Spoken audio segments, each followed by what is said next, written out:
NewJeans were a victim of the very system that was supposed to protect them. Both HYBE, Min Hee Jin, and the girls' parents are responsible for all that happened to the group. Mind you, while I'm making this video, ADOR just revealed that the girls of NewJeans signed a contract with a Chinese company. What type of parents see their children in a legal battle and think the right decision is to sign a contract with another company? But here's another thing I will say. The girls of NewJeans are also victims of themselves. Two things can be right at the same time.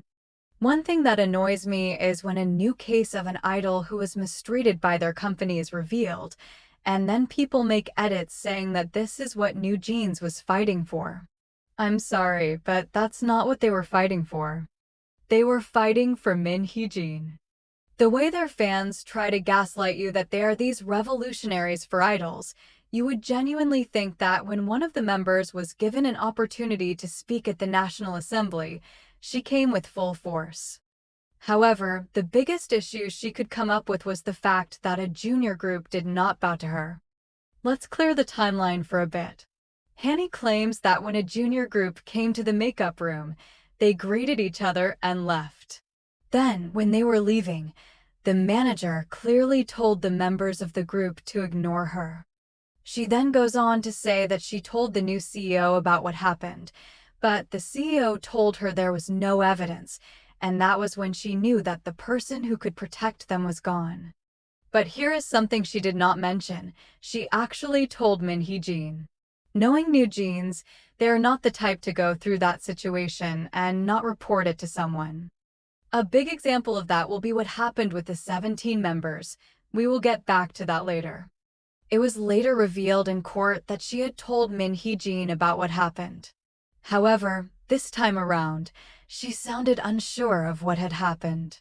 As we know, she's not very fluent in Korean. It was MHJ who kept saying things like, "Ignore her." So why is it that after she told MHJ, someone who is supposedly their savior and the person who cared for them, she did not reveal this to the media?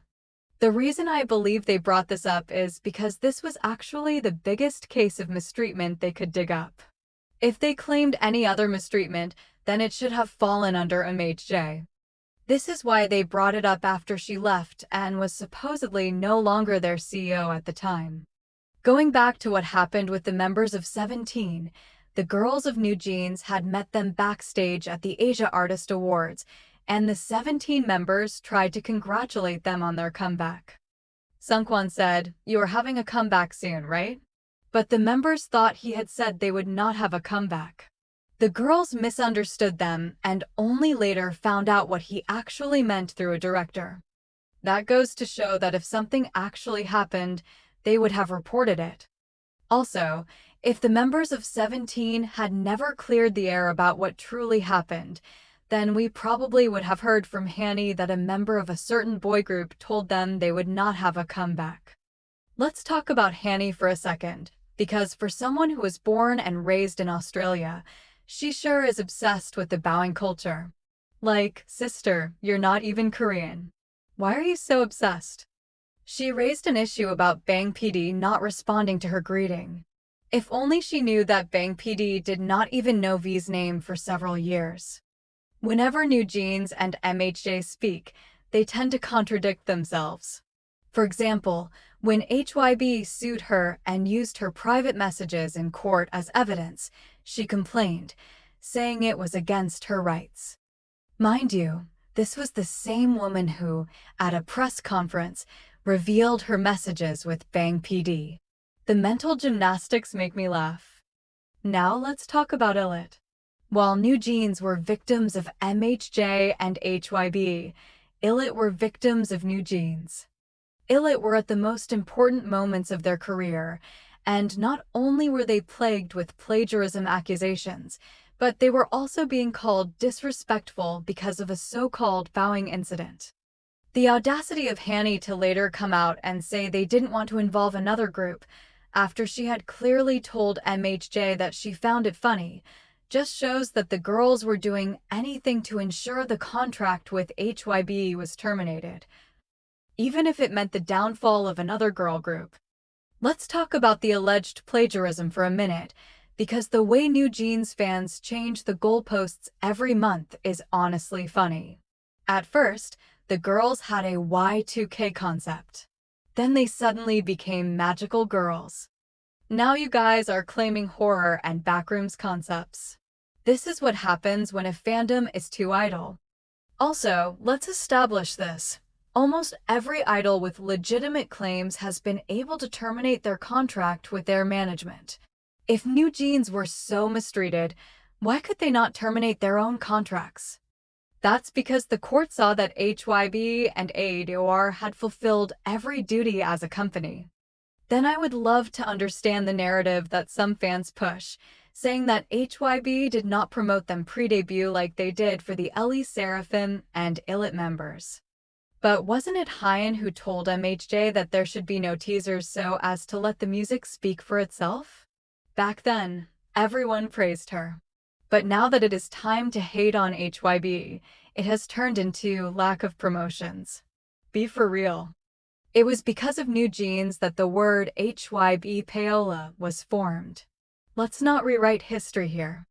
One more thing. If I ever hear any bunnies talk about that non-existent 7-year plan again, I'm going to lose it. These people genuinely created a scenario in their heads and ran with it. Now let's talk about their current situation. I would like to know what was going through their heads. Not only did they create an association and put Minji as the leader, but they also allegedly signed a double contract with a Chinese company. Looking back, all I can do is laugh. They read that letter on stage at ComplexCon, saying how they would go on hiatus to respect the court's decision. Meanwhile, Danielle was planning to receive a check from Emotional Oranges for a collaboration. You can tell these girls really thought that their contract was truly terminated, which led to the decisions they made. And while you might not blame them as they are still young adults, you have to ask about their parents. These are people who are supposed to know how the real world works. It makes you wonder if MHJ had promised them financial benefits. I mean, she was going to create her own company. She probably had promised them positions. It feels like they thought of their daughters as a way to become rich. All in all, one of the saddest things about this issue is how the NewJeans situation completely overshadowed the alleged mistreatment of Hyein. If the National Assembly was really serious about idol mistreatment, it should have brought in the member of Hyein as a speaker. But they only brought in Hanni because it was the most trending case at the time. To end this video, I will put this screenshot. I don't remember where I saw this, but I would like to thank Sally for clocking the hell out of these delusional fans.